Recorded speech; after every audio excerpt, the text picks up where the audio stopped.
በስመ አብ ወወልድ ወመንፈስ ቅዱስ አሐዱ አምላክ አሜን። የተወደዳችሁ እግዚአብሔር ቤተሰቦች የእናታችን የእመቤታችን የቅድስት ድንግል ማርያም የአስራት የቃል ኪዳን ልጆች በወደደን ባፈቀረን በአንድያ ልጁ በኢየሱስ ክርስቶስ ፍጹም ሰላም እንደምን ቆያችሁ? አሜን። የአምላካችን ስም ዘወትር የተመሰገነ የተወደሰ ይሁን። ዛሬ ከ12 ሐዋርያት አንዱ የሆነው ታላቁ ሐዋርያ ቅዱስ ያዕቆብ እረፍቱ ነው። እንግዲህ ሶስቱ ሐዋርያት የምስጢር ሐዋርያት ይባላሉ። ጌታችን ሶስቱን ሐዋርያት ይዞ ስራተ ምስጢረ ጸሎትንም ምስጢረ ተአምራትንም የተአምራትንም ምስጢር እንዲያዩ የፈቀደላቸው ወይንም ደብረ ዘይት ላይም ደግሞ የብርሃነ መለኮቱን ማለት የመለኮቱ ክፋይ የሆነውን ጥቂቷን ብርሃን የእግዚአብሔርነቱን ብርሃን ጥቂቱን ባዩ ጊዜ ከፊቱ መቆም ያልቻሉ ከወደቁ ሐዋርያት መካከል አንዱ ነው ቅዱስ ያዕቆብ። ከ12 ሐዋርያት አንዱ ነው። ከ12 ውስጥ ደግሞ የምስጢር ሐዋርያ ከሚባሉ ከጴጥሮስ ከዮሐንስና ጋራ አንድ ላይ ያዕቆብ ዛሬ የእረፍቱ መታሰቢያ ነው። እንግዲህ ከሐዋርያት መካከል ቀድሞ ያረፈ ሐዋርያ ይላሉ አባቶቻችን። ከ12 ሐዋርያት መካከል ቀድሞ ሰማዕት የሆነ ሐዋርያ ይሉታል ቅዱስ ያዕቆብን። ሌላው ቦዔርነጌስ ይባላሉ። ወልደ ነጎድጓድ ማለት ነው፣ የነጎድጓድ ልጆች ማለት ነው። ቁጡ ነው። ልክ ነጎድጓድ እንደሚንጎዳጎድ እነዚህም ይቆጡ ነበር፣ በፍቅረ እግዚአብሔር በመቅናት ማለት ነው። በፍቅረ እግዚአብሔር በመቅናት ይቆጡ ነበርና ቦዔርነጌስ በግሪክ ነው። ቦዔርነጌስ ማለት በግሪክ ቃሉ ነው።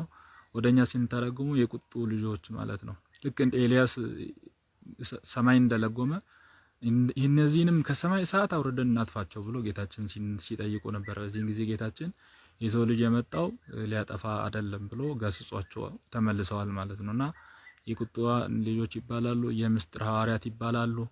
ምስጢረ ጸሎትን በደብረ ዘይት ያዩት፣ ምስጢረ መለኮትን ደብረ ታቦር ላይ ካዩ ሐዋርያት መካከል አንዱ ሐዋርያ ነው። ቀድሞ ሰማዕት የሆነ ነው። የዘብዴዎስ ልጅ ነው። ከዮሐንስ ጋራ አንድ ላይ የተጠራ ነው።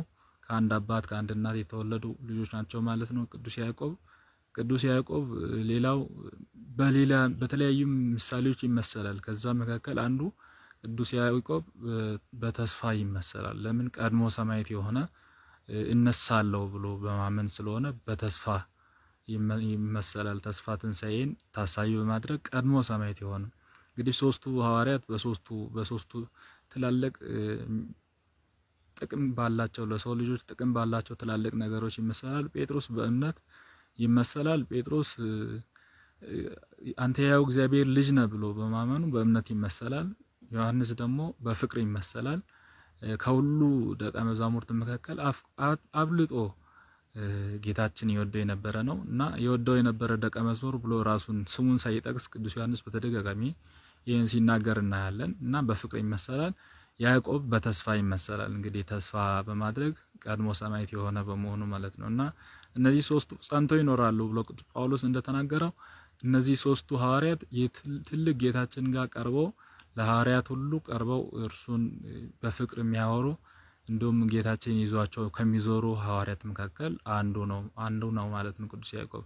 ቤተክርስቲያን ሐዋርያት ያረፉባቸውን ዕለታት እንደ እሁድ ሰንበት እንድናከብር ታዘናለች። እንግዲህ እንደሚታወቀው በአንድ ወር ውስጥ 5 ቀናት ይከበራሉ። ቅዳሜ እሁድ ሰንበት እንደሆነ ሁለቱም ዕለታት ሰንበት እንደሆነ ሁሉ ሚካኤል እመቤታችንና ባለወልድ 29 12 እና 21 እንደ እሁድ ሰንበት እንደሚከበረው ሁሉ ሐዋርያት እረፍታቸው በዓል እንደ እሁድ ሰንበት ይከበራሉ ማለት ተጨማሪ የሐዋርያት 12 ሐዋርያት የእረፍት ቀናቸው ነው ማለት ጥቂት ለምሳሌ ብናይ የቅዱስ ማቴዎስ ጥቅምት 12 ነው። የቅዱስ ጴጥሮስ እና ጳውሎስ ሐምሌ 5 ነው።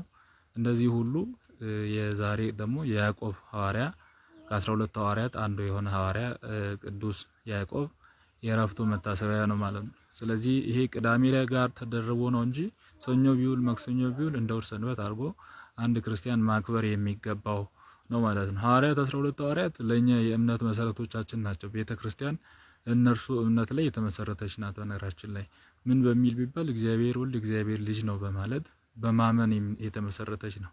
ሐዋርያት በሰሯት ይላል፣ ሐዋርያት በሰበሰቧት ይላል ጽልተ ሃይማኖታችን።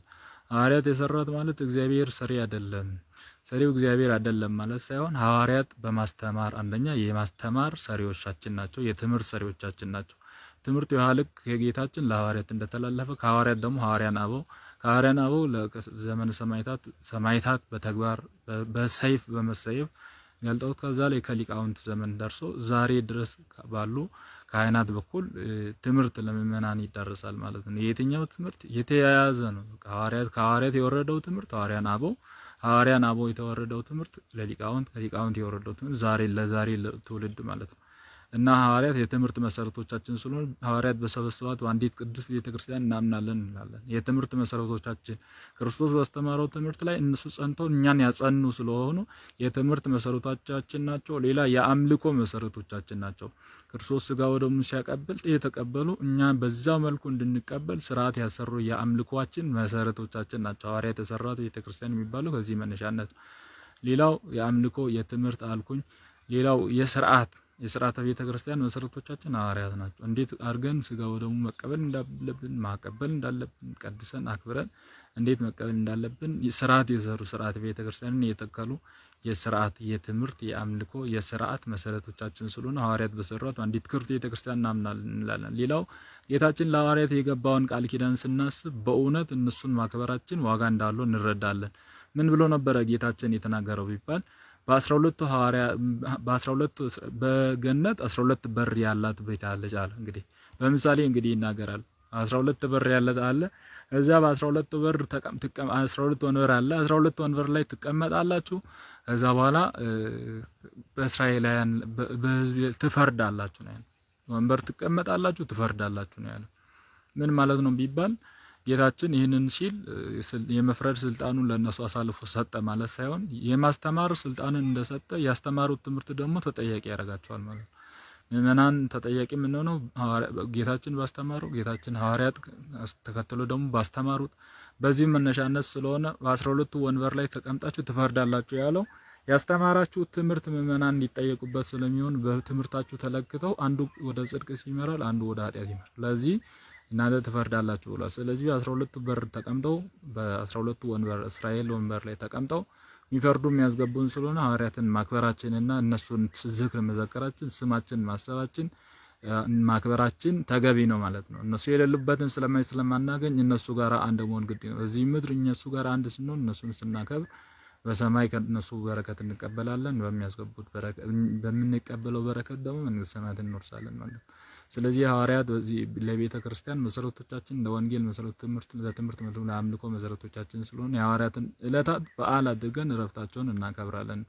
ሌላው እኛ ሰማዕት ለመሆን ስንፈራ ሐዋርያት ሰማዕት ሆነው እኮ አይደል ያለፉት። እኛ መከራ ብንቀበል ሐዋርያት መከራ ተቀብለው አይደል ወንጌል ያስተላለፉት ብለን እንድንመካ በመከራቸው ተመክተን እኛ ላይ የሚደርሰውን መከራ በእግዚአብሔር ተመክተን እንድናልፍ ለኛ አብነቶቻችን ናቸው፣ አራዮቻችን ናቸው። መጽሐፍ ቅዱስ ከፍ ያሉ አባቶች እንድንመለከት ያዘናል። ቅዱስ ጳውሎስ ዕብራውያን 13 ከቁጥር 7 ላይ የእግዚአብሔርን ቃል የነገሯችሁ ዋኖቻችሁን አስቡ ነው የሚለው። የእምነታቸውን ፍሬ እየተመለከታችሁ በእምነት ምሰሏቸው ነው ያለ። ስለዚህ ዋኖቻችን ሐዋርያትን ማሰብ መዘከር የነሱን ፈለግ መከተል እኛ በወንጌል በክርስትና ሕይወት በሚደርስብንን ፈተና መከራ ጥቂት እንደሆነና ጥቂት እንደሆነ እንድንረዳ ያደርገናልና የሐዋርያት ሕይወት ለኛ አብነት አራያ ነው። እነሱ ተስፋ ቆርጠው መከራ ሲበዛባቸው እስከ ሰይፍ እስከ ሞት የሚደርስ መከራ ሲደርስባቸው ታግሰው ክርስትናን ለኛ አስተላልፈዋል። እኛም ደግሞ በዚህ መልኩ የሚመጣውን ፈተና ታግሰን ክርስትናን ለቀጣይ ትውልድ እንድናስተላልፍ እግዚአብሔር አምላካችን በቸርነት ይርዳን። ከሐዋርያው ከቅዱስ ያዕቆብ ረድኤት በረከት ያሳድርብን። ወስብሐት ለእግዚአብሔር። ይቆየን።